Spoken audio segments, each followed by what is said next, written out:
اعوذ باللہ من الشیطان الرجیم بسم اللہ الرحمن الرحیم۔ سورہ ہجر کے پہلے رکوع میں، جس کا ترجمہ ہم کر چکے ہیں، 2 مرتبہ قرآن حکیم کے لیے لفظ آیا ہے الذکر، اس کی طرف خصوصی توجہ کی ضرورت ہے۔ ایک تو یہ کہ خود اللہ تعالیٰ نے فرمایا انا نحن نزلنا الذکر وانا لہ لحافظون، ہم نے ہی یہ ذکر، یہ قرآن نازل کیا ہے اور ہم ہی اس کے محافظ ہیں۔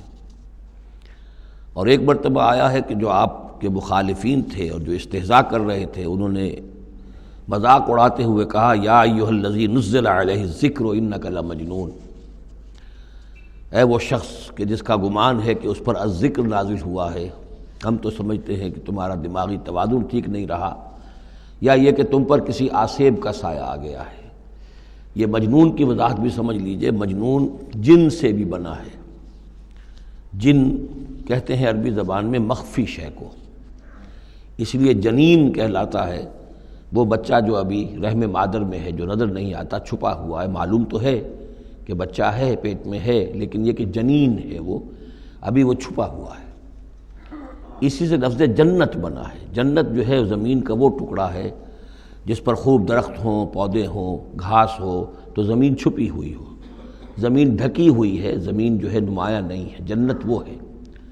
جن علیہ اللیل کا آیا تھا کہ جب حضرت ابراہیم کا تذکرہ تھا، جب رات نے اس پر تاریکی کا پردہ طاری کر دیا تو گویا کہ ہر شے چھپ گئی۔ تو یہ جو جن کسی پر آ جانا، جس کو ہم کہتے ہیں اس پر کو آسیب کا سایہ ہو گیا ہے، تو مجنون کے معنی یہ بھی تھے۔ اور مجنون اس کو بھی کہتے تھے کہ جس کا دماغی توازن ٹھیک نہ رہا ہو۔ اور یہ بات خاص طور پر نوٹ کرنے کی ہے کہ یہ بات اصل میں حضور کے بارے میں بالکل ابتدائی دور میں کہی گئی تھی، اور اس کے کہنے والوں میں وہ لوگ بھی تھے کہ جو معاندانہ انداز میں نہیں بلکہ ہمدردانہ انداز میں کہہ رہے تھے۔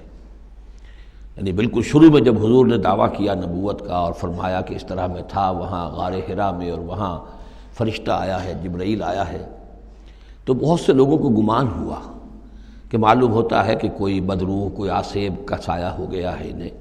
تو اس حوالے سے اس میں صرف مخالفت ابھی نہیں تھی، بلکہ اس میں ان کے لیے واقعتاً ایک بالکل چونکہ نئی بات تھی، لہٰذا یہ کہنے کا معاملہ جو ہے اس پہلو سے بھی تھا کہ اچھے بھلے آدمی تھے، ہم سوچتے تھے کہ واقعی یہ کئی دن جا کے مراقبے کرتے ہیں، اب یہ رہتے ہیں وہاں غار میں اکیلے تنہا دن رات، تو کہیں کچھ ہو نہ جائے تو معلوم ہوتا کچھ ہو گیا ہے، تو کوئی نہ کوئی جنون کا عارضہ ہو گیا ہے یا جن کا سایہ ہو گیا ہے۔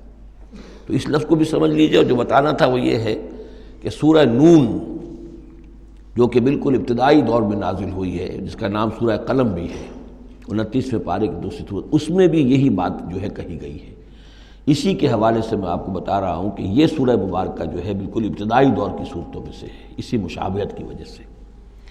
قرآن مجید کا ذکر ہونا اس معنی میں ہے، کئی مرتبہ واضح کر چکا ہوں کہ قرآن کا فلسفہ یہ ہے کہ جو ایمانی حقائق ہیں، خاص طور پر اللہ کی ذات کا علم اور اس کی صفات کا علم، وہ روح انسانی کے اندر موجود ہے، بس صرف اس پر ظہول کا پردہ طاری ہو گیا۔ جیسے آپ کو کوئی چیز پہلے معلوم تھی، اب یاد نہیں رہی، معلوم تھی لیکن اب بھول گیا۔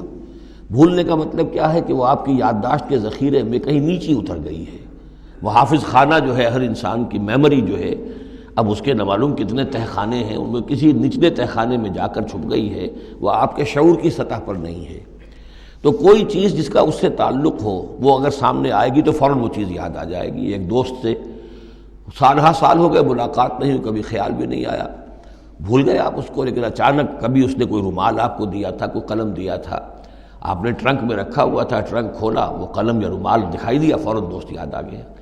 تو یہ قلم یا یہ رومال جو ہے یہ آیت ہے، یہ نشانی ہے، اس نشانی سے آپ کو ایک بھولی بسری بات یاد آ گئی۔ اسی طرح یہ آیات آفاقیہ، آیات انفسیہ، آیات قرآنیہ، یہ آیات ہیں، نشانیاں ہیں یاد دلانے کے لیے، تاکہ اللہ یاد آ جائے۔ حقیقت میں اللہ تعالیٰ کا علم اور اللہ کی معرفت سوئی ہوئی ڈورمنٹ پوزیشن میں، ڈورمنٹ کنڈیشن میں ہماری روح میں موجود ہے۔ تو الذکر، دی ریممبرنس یا دی ریمائنڈنگ، یہ اصل میں وہ چیزیں کہ جو روح انسانی کے اندر موجود ہیں، لیکن جن پر ظہول کے اور نسیان کے پردے پڑ گئے ہیں، ان پردوں کو ہٹا کر تازہ کرنا۔